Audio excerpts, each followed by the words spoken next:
In this video, we're going to solve problem 7.42 from the textbook. This problem gives us this beam shown here with a distributed load from A to C and a point load at C.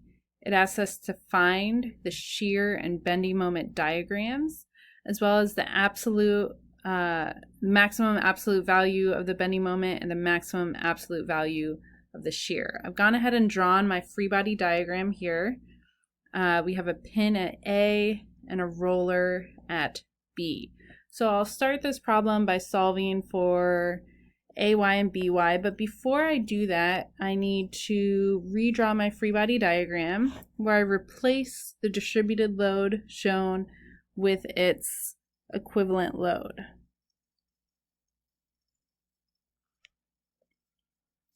So I'll redraw the beam. I still have the same point load, so I have AY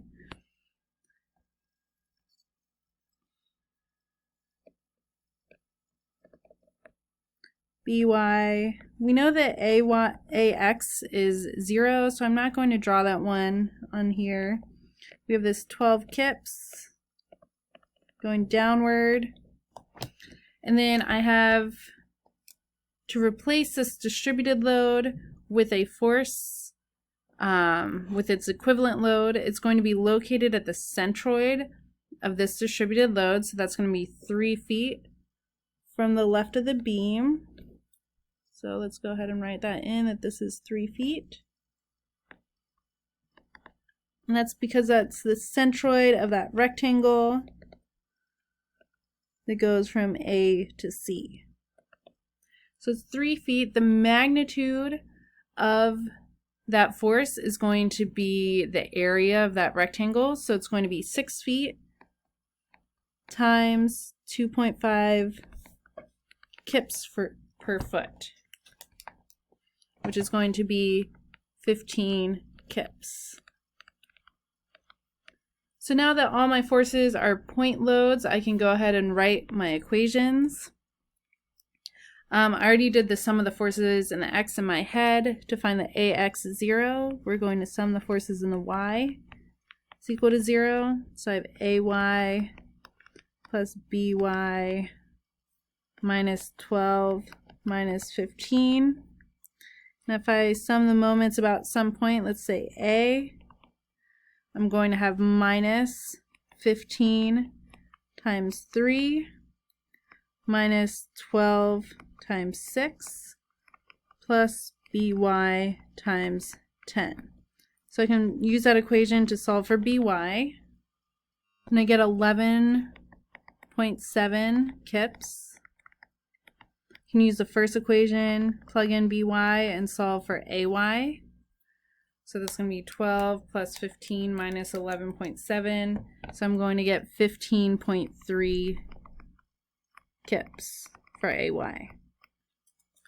So now I'm ready to start looking at my different sections of the beam to find the shear and bending moment in those different sections.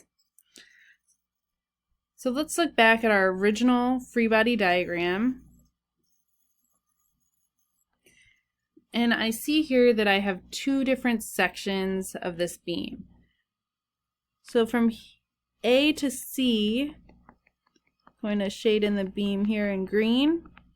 My free body diagram for any value of x there is going to be the same, where I have AY at A, and then I have part of the distributed load along that section. And then I have a second section of the beam. I'm going to shade it here in orange from C to B. So let's start with the first section of the beam. I'm going to draw a section here. I've cut it some distance x,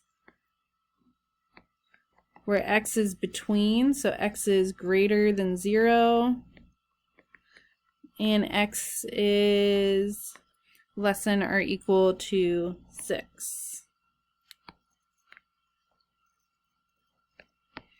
I'm going to draw in my forces.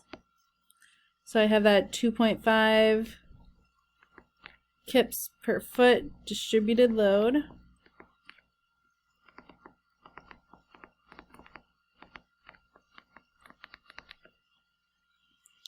I have my AY force.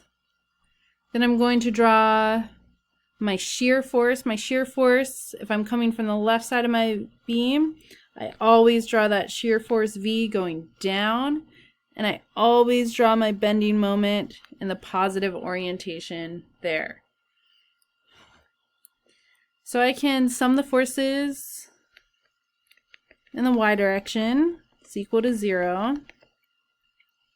I have AY minus V minus the area of that rectangle, which is going to be 2.5 times x. So that's the height of the rectangle is 2.5 kips per foot. The width of the rectangle is x. I'm going to then sum the moments. Let's sum the moments about the cut. I have m, my bending moment. I'm going to have minus AY times x. And then to calculate the moment, I'm going to consider the equivalent load of this distributed load. So I'm going to take the magnitude of the distributed load, that was 2.5x. And where that equivalent load would be located is at the centroid, so that's going to be x divided by 2, so halfway through that rectangle, and that's going to be a positive moment. Solving these equations, I get V is, I'm going to plug in, I had a y above is 15.3, so V is going to be 15.3 minus 2.5x. For the moment, bending moment M, I can solve for that. I'm going to have AY, or 15.3x,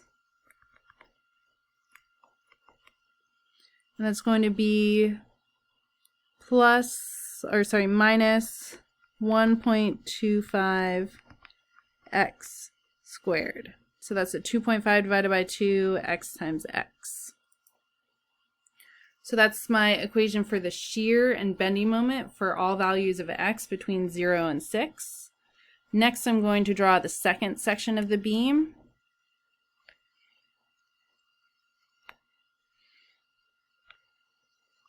This is for any values of x from 6 to 10.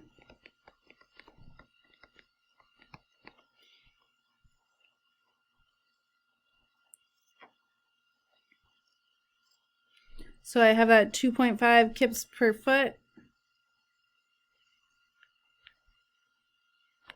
going here.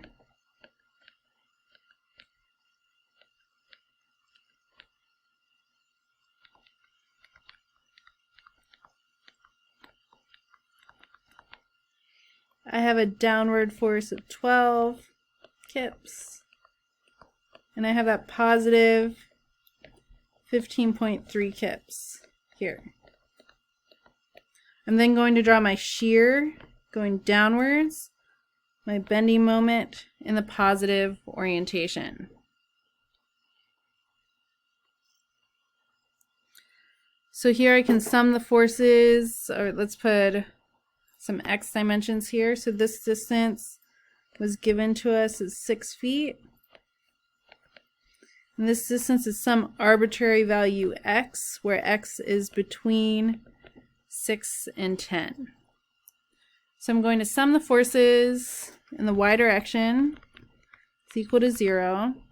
So I have 15.3 minus 12 minus 2.5 times 6 minus V. I want to sum the moments about the cut.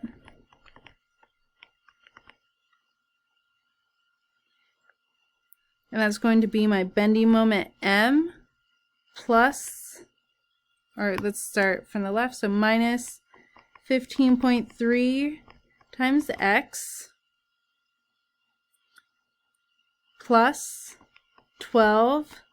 The distance for the moment arm for 12 is going to be this distance right here. So that's going to be x minus 6. And then we have the bending moment caused by, or the moment caused by the distributed load there. So it's going to be the magnitude of that distributed load, 2.5 times 6, times the distance between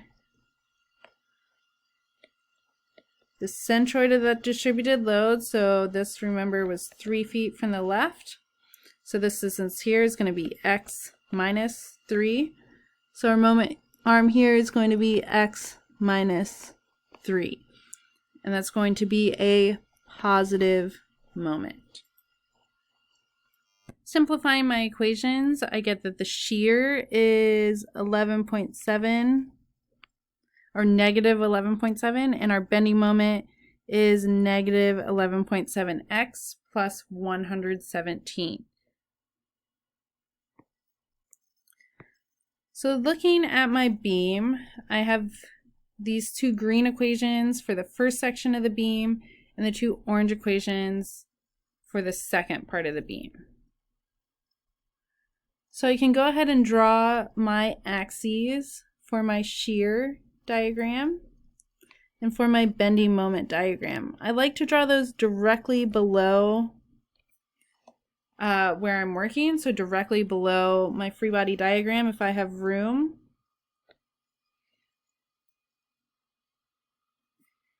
I'm going to label my axes, so my x-axis should be labeled with x.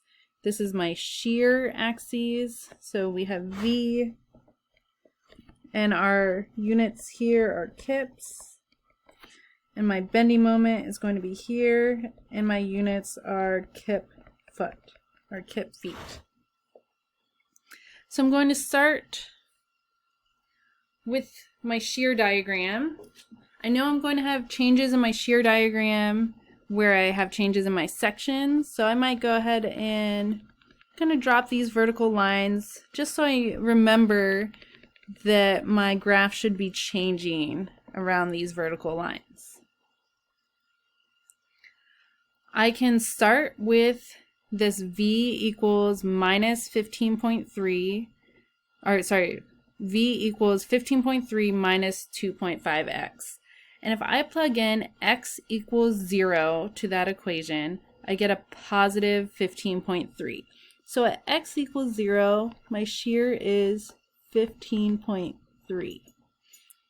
If I plug in, so V of x equals 0 is 15.3. If I plug in V of x equals 6, because that's my next x distance, that's going to be 15.3 minus 2.5 times 6. That's going to be 0.3. So I'm going to drop down here to 0.3. And that's going to be a line right there.